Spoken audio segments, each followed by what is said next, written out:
What is grace?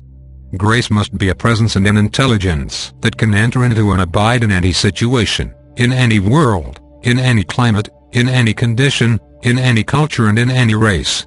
It must be something that can enter silently and abide with circumstances as they are.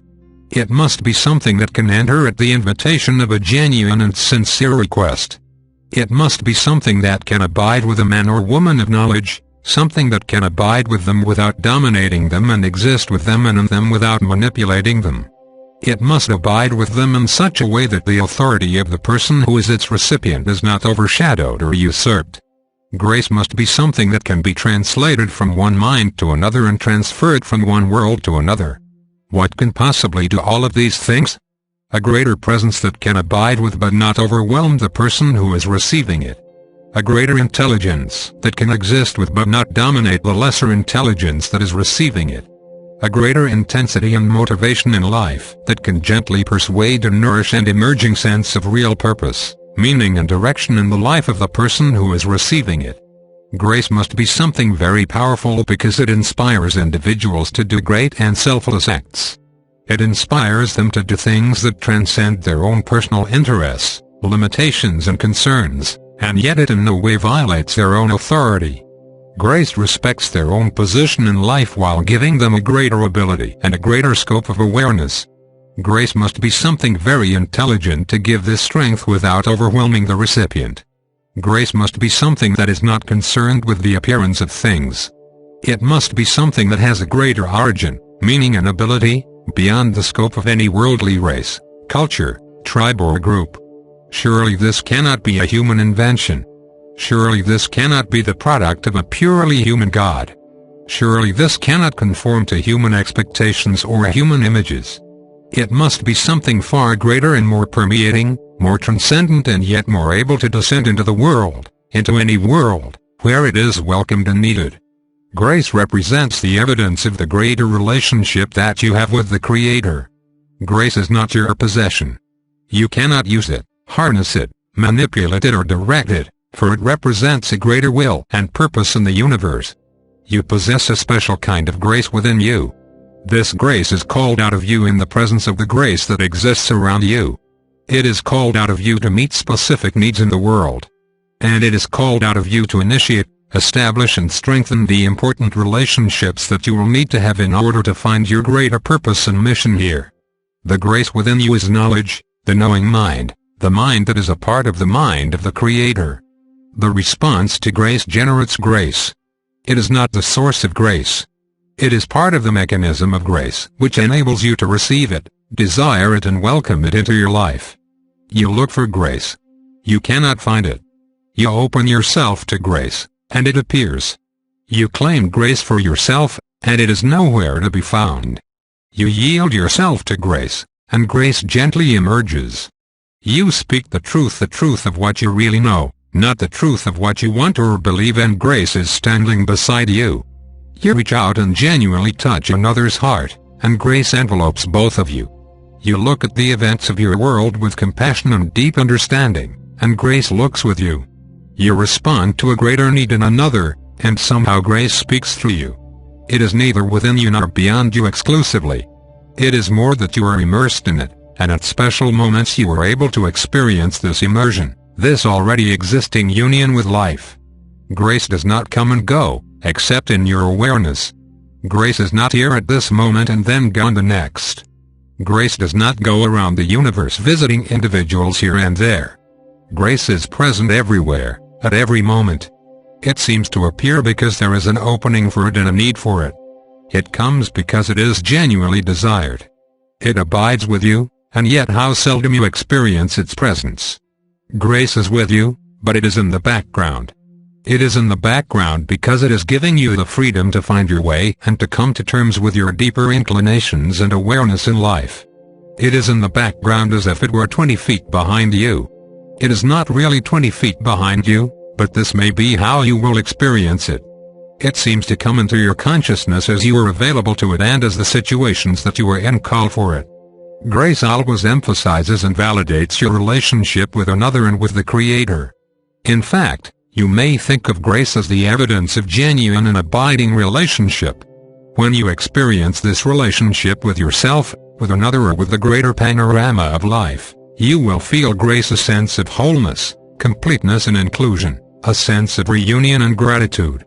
These are all the evidence of grace, all the evidence that a greater and more permeating relationship is being recognized, acknowledged and experienced. Grace, then, is the evidence of God's presence in the world. However, even more important than this, it is the evidence of your intrinsic relationship with the Creator. Grace is the evidence of knowledge within yourself because you are able to receive it and respond to it.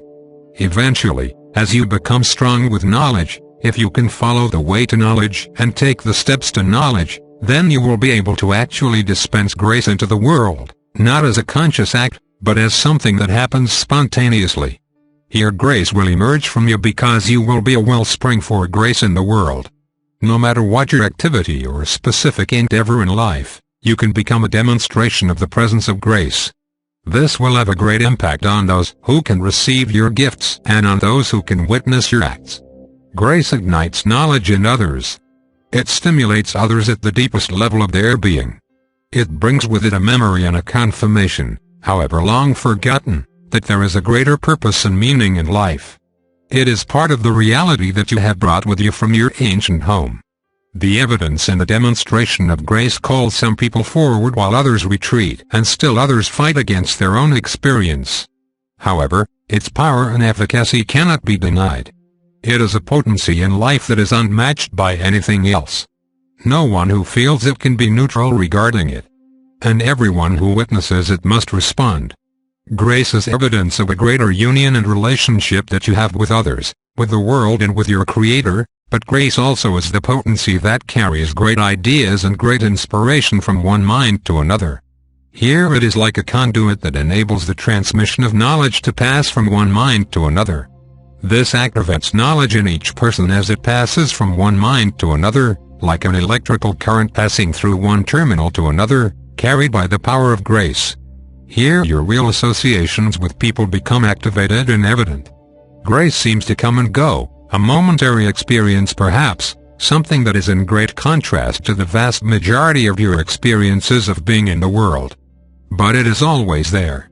Think of it like this: it is as if the greater self in you and the greater relationship that you have with others momentarily became ignited, as if the ground were illuminated one dark night by flashes of lightning, and for those moments, you realize there is so much there that you could not see before. And after the momentary flashes, you return to darkness. But grace, for that moment, that tiny moment, has illuminated your life and has given you a greater vision of what is present in your life, what is in the background of your life, and how you really stand with things around you.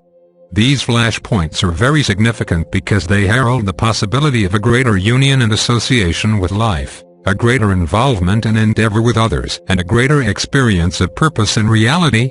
This is an experience the world cannot give you, for it must be presented to you from the greater intelligence and will of the universe. This will transcends all greater communities, societies, all groups, all races and all other powers. It is the will of the Creator as it is manifesting itself in the changing conditions of physical life. Welcome, then, the flashpoints of wisdom. Welcome, then, the momentary demonstrations of grace. Welcome, then, those experiences that can show you where you are, what you need to do and how you really stand with others. You can have this realization without judgment, without comparison and without condemnation of yourself or others, for grace brings with it a confirmation, not a judgment. It brings with it a recognition of how things really are, not how you want them to be or expect them to be. Just as the lightning illuminates the ground around where you stand and shows you things you could not see in the darkness of your own personal perception, so grace illuminates your way, giving you a greater understanding of where you are, who you are associating with and what you must do. It lights your way and it reassures you that your endeavor is not an individual one and that the world you see around you is not all that can be seen, felt and known. It shows you that the troubled interactions between people do not represent their real associations and their real possibilities together. Grace is the evidence of the greater reality that permeates everything you see. However, you do not see this greater reality because you are dominated by the reality that you do see, and you are dominated by your thoughts about that reality. A greater reality becomes discovered when there is a desire for it and a preparation to reach it. It becomes discovered when there is a need for its presence and activity within the mundane appearances and activities of your life. This need, this recognition and this openness enable grace to emerge. At first, it will emerge momentarily like great flashes of lightning. It will emerge momentarily like the sudden appearance of an angelic presence. It will emerge suddenly like a warm glow and a hazy feeling that you are not alone and that there is a real confirmation in what has just been said or done. You will feel it initially in a sudden feeling of rightness within yourself and in the sudden recognition and appreciation of another.